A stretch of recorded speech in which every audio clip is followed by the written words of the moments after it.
Hi అండి. ఇన్స్టెంట్గా ఎంతో హెల్తీగా గోధుమ పిండి దోశలు ఎలా చేసుకోవాలో చూద్దామా.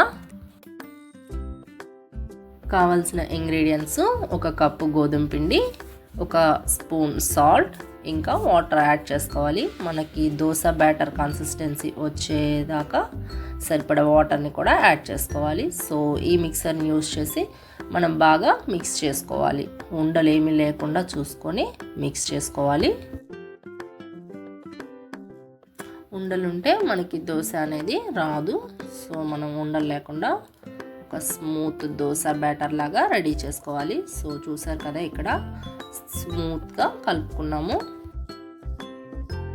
సో ఈ రెసిపీ బ్యాచులర్స్కి చాలా యూజ్ అవుతుంది. జస్ట్ ఒక గోధుమ పిండి, జస్ట్ సాల్ట్ ఒకటి ఉంటే చాలు, మనకి దోశ బ్యాటర్ రెడీ చేసేసుకోవచ్చు. ఇలా రెడీ చేసుకున్న దోశ బ్యాటర్ని ఒక 15 minutes నానబెట్టుకోవాలి. సో అలా నానబెట్టుకోవడం వల్ల మనం దోశలు వేసేటప్పుడు దోశ అనేది విరగకుండా, ప్యాన్కి అంటుకోకుండా వస్తుంది.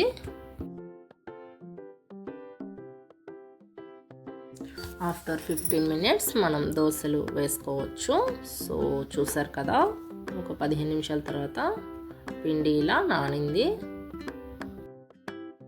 స్టవ్ ఆన్ చేసుకొని ప్యాన్ పెట్టేసుకొని, సో ప్యాన్ కొంచెం వేడెక్కనిచ్చి మనం ఇంకా దోశలు వేసుకోవచ్చు. స్లో ఫ్లేమ్లో పెట్టుకొని మనం దోశ వేసుకుంటే ఎంతో మెత్తగా ఉంటాయి. సో మనకి క్రంచీగా దోశ కావాలి అనుకుంటే మీడియం ఫ్లేమ్లో పెట్టుకొని దోశలు వేసుకోవాలి. చూసారా, దోశ పైన చిన్న చిన్న హోల్స్ మనం మినపప్పు బియ్యంతో చేసే దోశల్లాగే ఉంటాయి. కాకపోతే కలర్ కొంచెం డిఫరెంట్గా ఉంటుంది, టేస్ట్ కూడా డిఫరెంట్గా చాలా బాగుంటుంది.